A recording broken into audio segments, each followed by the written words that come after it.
মন্দির হবে ভাঙার জন্য, মন্দির হবে ভাঙার জন্য, মূর্তি হবে ভাঙার জন্য। বাংলাদেশ মুসলমান রাষ্ট্রের মধ্যে কোনো মূর্তি থাকতে পারবে না।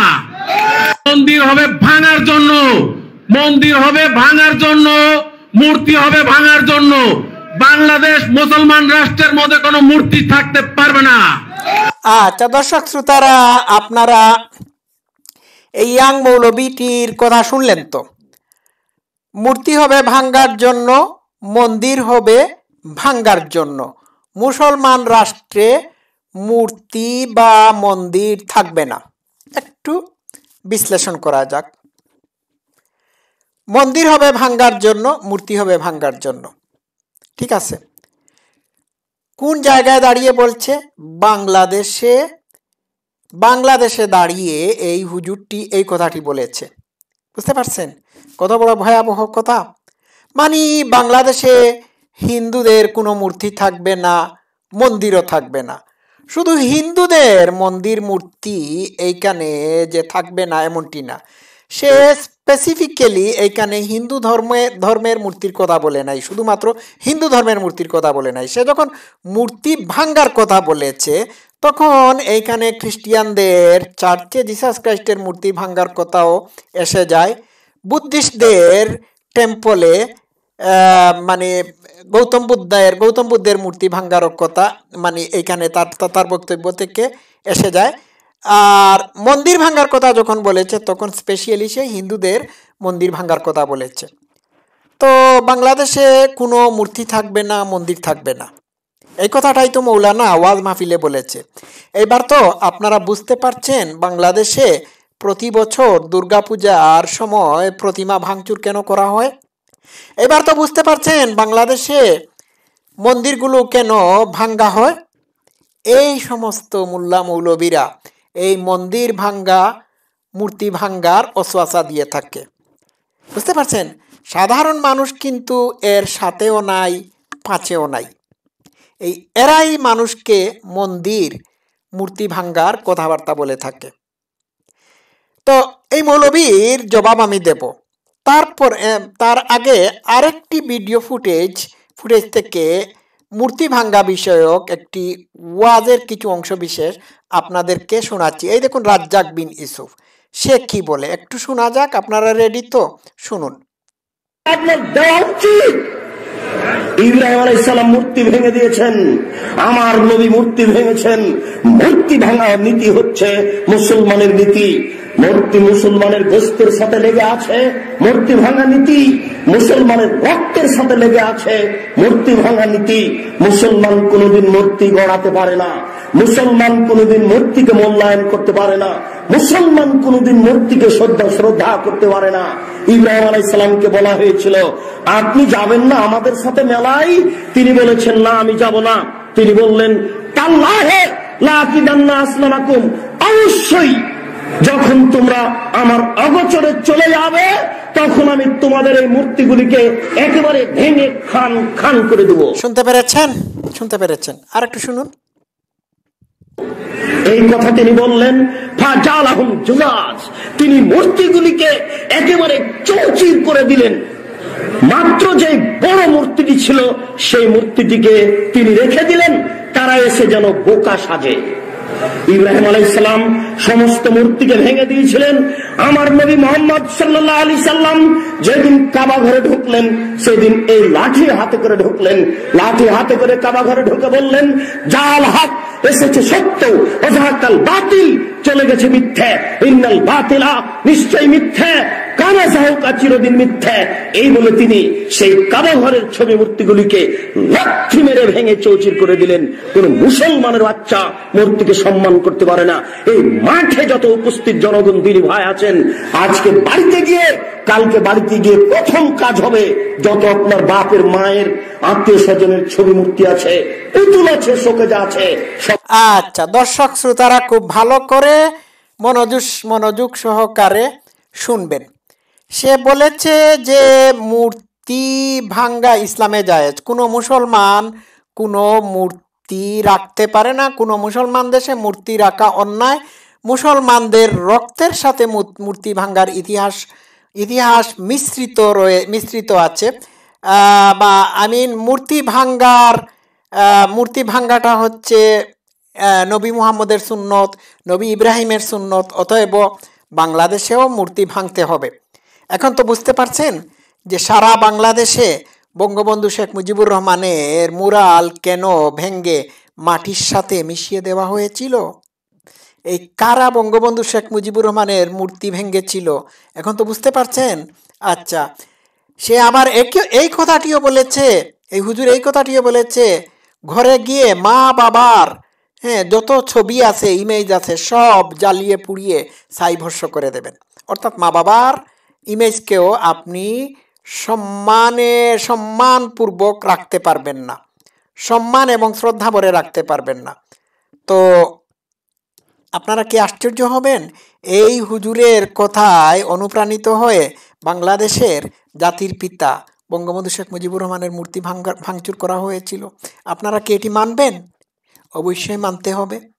আচ্ছা, এইবার আসি আমি হিন্দুদের মূর্তি ভাঙচুর করার বিষয় নিয়ে। হিন্দুদের মূর্তি বা প্রতিমা যে প্রতি বছর বাংলাদেশে ভাঙচুর করা হয়, পিছনের কারণটা কি? পিছনের কারণ হচ্ছে এই রাজ্জাক বিন ইউসুফের মতো হুজুররা। পিছনের কারণ হচ্ছে ওই যে আগের মোল্লাটির বক্তব্য আমি প্লে করে শুনিয়েছিলাম, সেই মোল্লার দলের মানুষরা, এরা ওয়াজ মাহফিলে অনবরতভাবে সাধারণ মুসলমানদেরকে উস্কানি দেয় হিন্দুদের মূর্তি ভাঙচুর করার জন্য, মন্দির ভাঙ্গার জন্য। এদের কারণেই বাংলাদেশের হিন্দুরা তাদের ধর্ম নিশ্চিন্তে পালন করতে পারছে না, এই মোল্লা মৌলবীদের কারণে। দে আর ভাইরাস, এগুলো হচ্ছে ভাইরাস। এই মোল্লা মৌলবীগুলো হচ্ছে সাম্প্রদায়িক। এরা ওয়াজ মাহফিলে কি করে অন্য ধর্মাবলম্বীদের মন্দির ভাঙ্গার কথা বলে, মূর্তি ভাঙ্গার কথা বলে, কি করে বলে? How they are allowed to preach such thing in the ওয়াজ মাহফিল, at the ওয়াজ মাহফিল। ওয়াজ মাহফিলে কেমন করে এরা করে? তাহলে বিষয়টা দাঁড়ালো যে মূর্তি ভাঙ্গা এবং মন্দির ভাঙ্গার জন্য এরাই ইন্ধনদাতা। এখন থেকে বাংলাদেশে যতটা মূর্তি, প্রতিমা বা মন্দির ভাঙচুর করা হবে, ততটার দায়ভার এই মোল্লা মৌলবীদের উপর বর্তাতে হবে। এদেরকেই পুলিশ গিয়ে অ্যারেস্ট করবে, জিজ্ঞাসাবাদ করবে। করা উচিত না? এখন বাংলাদেশের হিন্দু ভাই বোনদের দুর্গাপূজা উপলক্ষে প্রতি বছর পুলিশি প্রহরায় দুর্গাপূজা করতে দেওয়া হলে কোনো কাজ হবে না।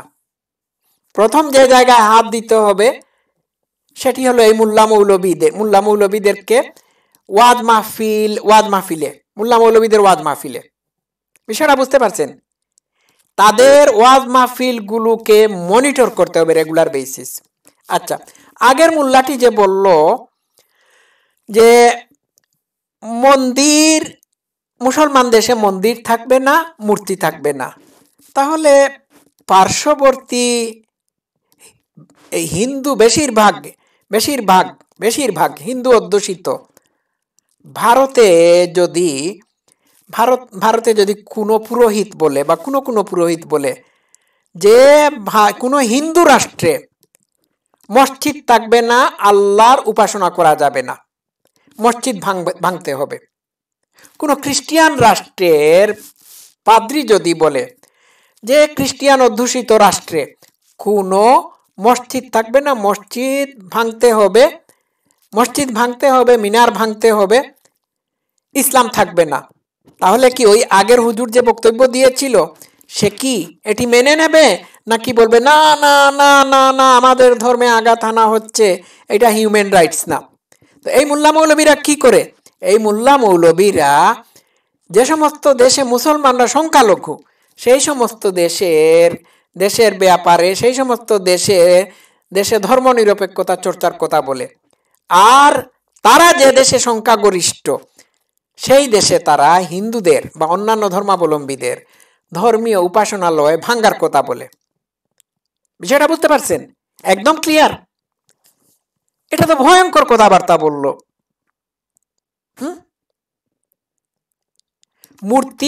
মূর্তি বা মন্দির কি আর কোনো মুসলমান দেশে নাই? খালি শুধু কি পাকিস্তান বাংলাদেশে আছে?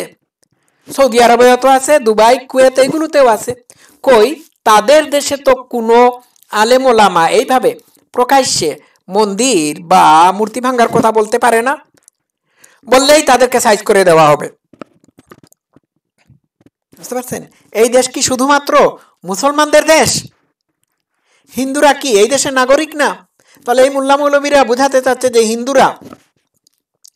হিন্দুরা তাদের ধর্ম পালন করতে পারবে না, বা খ্রিস্টান বুদ্ধিস্টরা তাদের কোনো ধর্ম বাংলাদেশে পালন করতে পারবে না। এটা কি বাংলাদেশের সংবিধান লিখা আছে যে হিন্দুরা মানে পুজো করতে পারবে না, কিংবা তাদের মন্দিরে গিয়েও মানে ধর্মীয় কাজ করতে পারবে না? এটা কি লেখা আছে? তো এরা তো শুধুমাত্র সাম্প্রদায়িকতা ছড়াচ্ছে এমনটি না, এরা ভায়োলেন্সকে প্রমোট করছে একটা বিশেষ সম্প্রদায়ের বিরুদ্ধে। শুধু কি তাই, এরা অসাংবিধানিক কাজ করছে, সংবিধানের বিরুদ্ধে গিয়ে এরা ওয়াজ করতেছে। সুতরাং এরা তো রাষ্ট্রের শত্রু, শুধুমাত্র হিন্দু বা অন্যান্য ধর্মাবলম্বীদের শত্রু এমনটি না, এরা রাষ্ট্র এবং জনগণের শত্রু। বুঝতে পারছেন কি অবস্থা? এইবার তো বুঝলেন বাংলাদেশের দুর্গতির পিছনে কারা দায়ী। এরা হচ্ছে অন্যতম দায়ীদের মধ্যে অন্যতম। ভাই, সময় এসেছে এই মোল্লা মৌলবীগুলোর ওয়াজ মাহফিল একেবারে বন্ধ করে দেওয়ার, অথবা তারা যদি ওয়াজ মাহফিল করেও থাকে তাহলে ওই ওয়াজ মাহফিলগুলোতে তাদের কি বক্তব্য দিতে হবে ওইটা নির্ধারণ করে দিতে হবে, এবং ওয়াজ মাহফিলগুলোকে রেগুলার বেসিস মনিটর করতে হবে। এছাড়া কোনো উপায় নেই। এই কথাগুলো আমি বহু আগে থেকেই বলে আসছিলাম, বিভিন্ন লাইভে বলেছি, বিভিন্ন জায়গায় বলেছি। তো এখন তো বুঝতে পারলেন যে কেন প্রতি বছর মন্দির এবং প্রতিমা ভাঙ্গার উৎসব হয়। একদম ক্লিয়ার। তো দর্শক শ্রোতারা, এদের ব্যাপারে সতর্ক থাকবেন। সবাই ভালো থাকবেন। Love you all.